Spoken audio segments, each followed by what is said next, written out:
ನಮ್ಮ ಸಂಕಲಂಕರ್ ಈಗ ಬಂದಿದ್ದಾರೆ. ನಾನು ಇವರು ಒಟ್ಟಿಗೆ ಒಂದು 26 ವರ್ಷದಿಂದ ಜರ್ನಿ ಮಾಡ್ತಿದ್ದೀವಿ. ಒಂದು 30 ಸಿನಿಮಾ ಮಾಡಿದ್ದೀವಿ ಇಬ್ಬರು ಒಟ್ಟಿಗೆ. ನನ್ನ ಎಲ್ಲ ಸಿನಿಮಾದಲ್ಲಿ ನಾನು ಅವ್ರು ಇರ್ತಾರೆ, ಅವ್ರ ಸಿನಿಮಾದಲ್ಲಿ ನಾನು ಇರ್ತೀನಿ. ಒಂದು ಒಳ್ಳೆ ನಿಮ್ಮಿಬ್ಬರು ಸಿನಿಮಾದಲ್ಲಿ ನಾನು ಒಂದೇ ಸಾಕಿದ್ದೀನಿ. ಹಾಗೆ ಆಮೇಲೆ DA ಮಾಡಿರೋರು, ನನ್ನ ಡೈರೆಕ್ಷನ್ ಡಿಪಾರ್ಟ್ಮೆಂಟಲ್ಲಿ ಪ್ರಸನ್ನ ನಾಗರಾಜ್ ಅಂತ ಇದ್ದಾರೆ. ಅವರೆಲ್ಲ ನಾನು ಎಲ್ಲರೂ ಅಸಿಸ್ಟೆಂಟ್ ಡೈರೆಕ್ಟ್ರು, ಕೋ ಡೈರೆಕ್ಟ್ರು ಅಂತ ಆಗ್ತಾರೆ. ನಾನು ಹಂಗೆ ಹಾಕಲ್ಲ ಟೈಟಲ್, ಅವ್ರನ್ನ ನಿರ್ದೇಶಕರ ತಂಡ ಅಂತ ಹಾಕ್ತೀನಿ ನಾನು. ಒಂದು ಶೂಟಿಂಗ್ 30 ದಿನ, ಕಾಲ್ ಶೀಟ್ ಬಂದು 42 ಕಾಲ್ ಶೀಟ್ ಆಗಿದೆ. ಹಾಂ, 90% ಸೇಫ್ ಆಗಿದ್ದಾರೆ. ಅದಕ್ಕೆ 90% ಸೇಫ್ ಆಗಿದ್ದಾರೆ.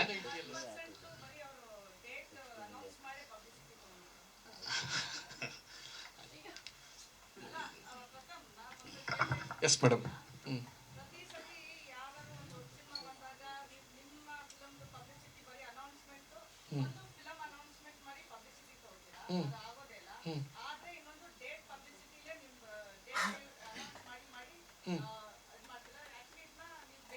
ಹೌದು, ಇಲ್ಲ ಇಲ್ಲ ಇಲ್ಲ, ನಾವು ಹಂಗೆ ಅಂದ್ಕೊಂಡು ಕೇಳಿಸ್ಕೊಳ್ಳಿ ಮೇಡಮ್. ಒಂದೇ ಒಂದು ನಿಮಿಷ, ನಾನು ಒಂದೇ ಒಂದು ರಿಕ್ವೆಸ್ಟ್ ಹೇಳಿ. ನೀವು ತುಂಬ ಒಳ್ಳೆ ಪ್ರಶ್ನೆ ಕೇಳಿರಿ. ನಿಮ್ಗೊಂದು ಮಾತು ಹೇಳ್ತೀನಿ. ಅದಾಗ 1 ವಾರಕ್ಕೆ ಬರಬೇಕು ಅಂತಿತ್ತು.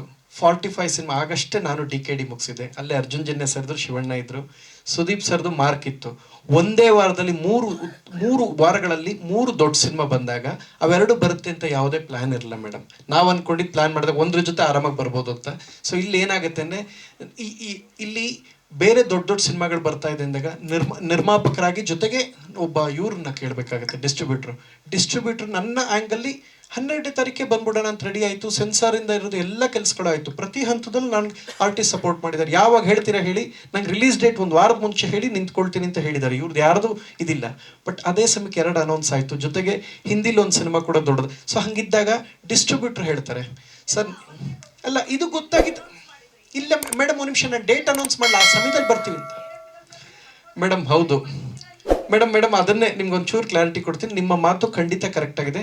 ನಾನು ಹೇಳಿದ್ದು ಫಸ್ಟ್ ಏನಂದರೆ, ಹೌದು ಇಲ್ಲಿ ಕರೆಕ್ಟ್ ವಿಷಯ ಮೇಡಮ್. ನೀವು ಕೇಳಿದ ಪ್ರಶ್ನೆ ಕರೆಕ್ಟ್ ಆಗಿದೆ, ಫುಲ್ ಅರ್ಥ ಮಾಡ್ಕೊಂಡಿದ್ದೆ. ಫಸ್ಟ್ ನಾನು ಹೇಳಿದ್ದೆ ಅಂದರೆ, ಡೆವಿಲ್ ಬರೋ ತನಕ ಬೇರೆ ಯಾರು ಸಿನಿಮಾಗೆ ಬರೋದೇ ಇಲ್ಲ ಅಂತ ಭಾಳಷ್ಟು ಜನ ಹೇಳ್ತೀರಿ, ಎಲ್ಲ ಫ್ಯಾನ್ಸ್ ಹೇಳ್ತೀರಿ. ಇದ್ರ ಬಗ್ಗೆ ನೀವೇನು ಹೇಳ್ತೀರಾ ಅಂತ ನಿಮ್ಮ ಜೊತೆ ಕೂತರು ಪತ್ರಕರ್ತರೆ ಮಾಧ್ಯಮದಲ್ಲಿ ಕೇಳಿದ್ರು. ಹೌದಾ, ಡೆವಿಲ್ ಬರೋ ತನಕ ಕನ್ನಡದ ಜನ ಬರಲ್ವಾ? ಹಂಗಾರೆ ಒಂದು ಕೆಲಸ ಮಾಡಿ, ಡೆವಿಲ್ ಜೊತೆಗೆ ಬರ್ತೀನಿ. ಮಾರ್ನಿಂಗ್ ಅವ್ರು ನೋಡಿ, ಮಧ್ಯಾಹ್ನ ನಮ್ಮ ನೋಡಿ ಅಂತ ಹೇಳಿದ್ದು ನಿಜ. ಮಾರ್ನಿಂಗ್ ಅವ್ರದ್ದು ನೋಡಿ, ಮಧ್ಯಾಹ್ನ ಅದು ನಮ್ಮ ಸಿನಿಮಾನೇ ಮೇಡಮ್, ಕನ್ನಡ ಸಿನಿಮಾನೇ, ಕನ್ನಡಕ್ಕೆ ಹೆಮ್ಮೆ ಅದುವೇ. ಸೊ ಮಾರ್ನಿಂಗ್ ಅದು ನೋಡಿ, ಮಧ್ಯಾಹ್ನ. ಇದಿಷ್ಟು ಹೇಳಿದ್ಮೇಲೆ ರೆಡಿ ಆಯಿತು. ಡಿಸ್ಟ್ರಿಬ್ಯೂಟ್ರ್ ಪಾಯಿಂಟಲ್ಲಿ ನಾನು ಯೋಚನೆ ಮಾಡಬೇಕಲ್ಲ. ಡಿಸ್ಟ್ರಿಬ್ಯೂಟ್ರ್ ಹೇಳಿದ್ದು, ಇಲ್ಲ ಸರ್ ಥಿಯೇಟ್ರ್ ಅವೈಲಬಿಲಿಟಿ ಇಲ್ಲ. ಯಾಕೆಂದ್ರೆ ಅದಾಗ 1 ವಾರಕ್ಕೆ ಹಿಂದಿ ಒಂದಿದೆ, 2 ದೊಡ್ಡ ಸಿನಿಮಾ ಇದ್ದಿದೆ, ಆಗೋದೇ ಇಲ್ಲ ಸರ್ ಅಂತ ಹೇಳಿದ್ರು. ನಾನು ಹೇಳಿದ್ದು, ನೀವು ಕಣ್ಣೆದ್ರಿಗೆ ಕನಿಷ್ಠ 100 ವಿಡಿಯೋಗಳಲ್ಲಿ ನೋಡಿದ್ದೀರಾ? ಇಲ್ಲವೇ ಇಲ್ಲ. ಯಾವುದು ಏನಂತ ಫ್ಯಾನ್ಸ್ಗಳು ಮಾತಾಡ್ತಾ ಇದ್ದೀವಿ, ಅವ್ರು ಬರೋ ತನಕ ನಾವು ಸಿನಿಮಾ ನೋಡಲ್ಲ ಅಂತ. ಹಂಗೆ ಹೇಳಿದಾಗ, ಹೌದಾ, ಮಾರ್ನಿಂಗ್ ಅವ್ರು ನೋಡಿ, ಮಧ್ಯಾಹ್ನ ನಮ್ಮ ನೋಡಿ ಅಂತ. ಸೊ ಈ ಡಿಜಿಟಲೀಕರಣದಲ್ಲಿ ಒಂದಷ್ಟು ತಿರುಚುವಿಕೆಯಿಂದ ವಿಡಿಯೋ ಬೇರೆ ಥರ ಕನ್ವೆ ಆಯಿತು. ಅದ್ರ ಜೊತೆಗೆ ಆಪೋಸಿಟ್, ನಾನು ಅದ್ರ ಜೊತೆಗೆ ಎಂದೆ, ಅದ್ರ ಆಪೋಸಿಟ್ ಅಂತ ತಿರ್ಚಿದ್ರು. ಸೊ ಹಂಗಾಗತ್ತೆ. ಈಗ ಏನಾಗುತ್ತೆ, ನಾವು ಹೇಳೋದೇ ಒಂದು, ಜನಕ್ಕೆ ಕನ್ವೆ ಆಗೋದು ಒಂದು. ನಾನು ಇಲ್ಲ ಅಂತ ಹೇಳ್ತಾನೆ ಇಲ್ಲ. ನಿಜವಾಗ್ಲೂ ನಮ್ಮ ಪ್ಲಾನ್ ಇತ್ತು. ಡಿಸ್ಟ್ರಿಬ್ಯೂಟರ್ ಆ್ಯಂಗಲ್ ಯೋಚನೆ ಮಾಡಬೇಕಲ್ಲ ಮೇಡಮ್. ಅವರು ಅದು 2 ವಾರ ಬರುತ್ತೆ ಅಂತ ನಮ್ಗೇನು ಇರಲ್ಲ. ಹಾಂ ಮೇಡಮ್. ಹೌದು ಅಂದರೆ ಮೇಡಮ್, ಜುಲೈಲಿ ನಿಮ್ಗೆ ಇಷ್ಟೇ ಹೇಳ್ತೀನಿ madam. July 3rd week mark film ಶುರುವಾಯಿತು, ಶೂಟಿಂಗ್ ಅಂತ ಶುರುವಾಗಿದೆ. ಅದು 150 ಡೇಸಲ್ಲಿ ಬರುತ್ತೆ ಅಂತ ನಮಗೂ ಗೊತ್ತಿರಲ್ಲ ಮೇಡಮ್.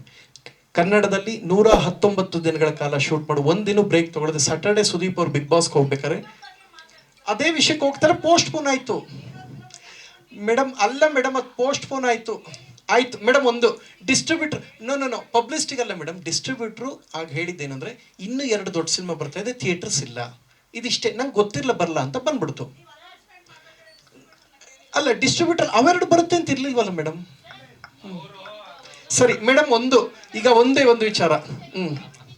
ಇಲ್ಲ ಆಯ್ತು, ಒಂದು ನಿಮಿಷ ಮೇಡಮ್. ನೀವು ಹೇಳಿದ ಎಲ್ಲ ಓಕೆ. ಒಂದು ಕೆಲಸ ಮಾಡ್ತೀನಿ ಮೇಡಮ್. ಹೇಳಿ. ನಮ್ಮದು ನೋಡಿ. ಹೌದು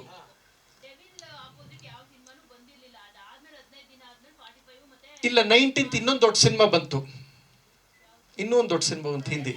ಸೊ ಥಿಯೇಟರ್ ಇಲ್ಲ ಅಂತ ಹೇಳಿದ್ರು. ಆಯ್ತು ಮೇಡಮ್, ಸರಿ, ಸಿನಿಮಾಗೋಸ್ಕರ ಅನ್ಕೊಂಡ್ವಿ, ಡಿಸ್ಟ್ರಿಬ್ಯೂಟರ್ ಪಾಯಿಂಟಲ್ಲಿ ಸಿಗಲ್ಲ ಮೇಡಮ್. ಸಿಗದೇ ಇದ್ದದಕ್ಕೆ ನಾನು ಕ್ಷಮೆ ಕೇಳ್ತೀನಿ. ಯಾಕೆಂದ್ರೆ ಯಾವಾಗ ಥಿಯೇಟರ್ ಸಿಗದೆ ಇದ್ದಾಗ ನಾನು ಥಿಯೇಟರ್ ಇಲ್ಲದೆ ಅದನ್ನು ಪ್ರೊಜೆಕ್ಷನ್ ಮಾಡೋಕ್ಕಲ್ಲ. ಈಗ ಆಗಿದೆ, ಸಿಕ್ಕಿದ್ದಾರೆ, ಒಳ್ಳೆ ಡಿಸ್ಟ್ರಿಬ್ಯೂಟರ್ ಸಿಕ್ಕಿದ್ದಾರೆ, ನಾನು ಅದನ್ನು ಗೌರವಿಸ್ತೀನಿ. ಅವಾಗ ಆಗಿರಲ್ಲ, ಈಗ ಸಹಕರಿಸಿದ್ದಾರೆ. ಅವತ್ತು ನಾನು ಹೇಳ್ದಂಗೆ ಬರೋಕ್ಕಾಗಲಿ, ಅದು ಬರ್ತಾ ಇದ್ವಿ. ಇವತ್ತು ನಿಂತ್ಕೊಂಡು ಆಶೀರ್ವಾದ ಮಾಡಿ ಅಂತ ನಾನು ನಿಮ್ಮನ್ನ ಅಲ್ಲಲ್ಲ ಸರ್, ಒಂದು ನಿಮಿಷ. ಇದು ಈ ಸಿನಿಮಾ ಮಾತನ್ನ ಹೇಳಿದ್ನಲ್ಲ, ಅದು ಮುಗಿದೋಯ್ತು. ಬರಲಿಲ್ಲ ಅಂತ ಮುಗಿದೋಯ್ತು. ಈಗ ಮುಗಿದೋಗಿರದೆ ಪುನಃ ಕೇಳ್ತಾ ಇದ್ದೀರಾ ಡಿಸ್ಟ್ರಿಬ್ಯೂಟರ್. ಮೇಡಮ್ ಖಂಡಿತ ಇಲ್ಲ ಮೇಡಮ್. ಒಂದು ಕೆಲಸ ಮಾಡ್ತೀನಿ ಮೇಡಮ್, ತಮ್ಮಲ್ಲಿ ಒಂದು ರಿಕ್ವೆಸ್ಟು. ನಿಜವಾಗ್ಲೂ ಅಂದ್ಕೊಂಡಿದ್ದು ಬರಬೇಕು ಅಂತ, ಸಮಯ ಸಂದರ್ಭ ಓದಕ್ಕೆ ಬರಲ್ಲ ಮೇಡಮ್. ಅವರು ಅಷ್ಟೇ ಲಾಸ್ಟ್ ಇಯರ್ ಬರ್ತೀವಿ ಅಂತ ಹೇಳಿದ್ರು ಮೇಡಮ್. ಅವ್ರದ್ದು ಪೋಸ್ಟ್ಪೋನ್ ಆಯ್ತಲ್ಲ ಮೇಡಮ್. 2024 ಡಿಸೆಂಬರ್ ಹೇಳಿದ್ದು ಮೇಡಮ್ ಅವರು. ತಾವು ಚೆಕ್ ಮಾಡಿ ಮೇಡಮ್ ಒಂದ್ಸಲ. ಆ ಸಿನಿಮಾನು ಕೂಡ ಹಾಗೆ ಇಲ್ಲ, ಅನೌನ್ಸ್ ಮಾಡಿದ್ರು ಮೇಡಮ್.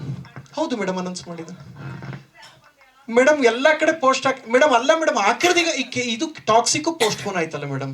ಹಾಗೆ ಅಲ್ಲ ಮೇಡಮ್. ಈಗ ಹೌದು ಮೇಡಮ್, ಹೌದು ಅನ್ಕೊಂಡ್ವಿ, ಪೋಸ್ಟ್ಪೋನ್ ಆಯ್ತು ಮೇಡಮ್, ಆಗಲಿಲ್ಲ. ಎಲ್ಲ ಸಿನಿಮಾನು ಅನ್ಕೊಂಡಂಗೆ ಬಂದ್ಬಿಟ್ರೆ ಆಗುತ್ತೆ. ಪೋಸ್ಟ್ಪೋನ್ ಆಗಿದೆ ಮೇಡಮ್. ಎಸ್. ಲೇಟೆಸ್ಟ್ ಹಾಗೂ ಇಂಟ್ರೆಸ್ಟಿಂಗ್ ಸುದ್ದಿಗಳಿಗಾಗಿ ಬಾಸ್ ಟಿವಿ ಕನ್ನಡ ಚಾನೆಲ್ನ ಸಬ್ಸ್ಕ್ರೈಬ್ ಮಾಡಿ. ಹಾಗೆಯೇ ಬೆಲ್ ಐಕಾನ್ ಪ್ರೆಸ್ ಮಾಡಿ. ಇದರ ಜೊತೆಗೆ ಫೇಸ್ಬುಕ್, ಇನ್ಸ್ಟಾಗ್ರಾಮ್, ಎಕ್ಸ್ನಲ್ಲೂ ಮಿಸ್ ಮಾಡದೆ ಫಾಲೋ ಮಾಡಿ.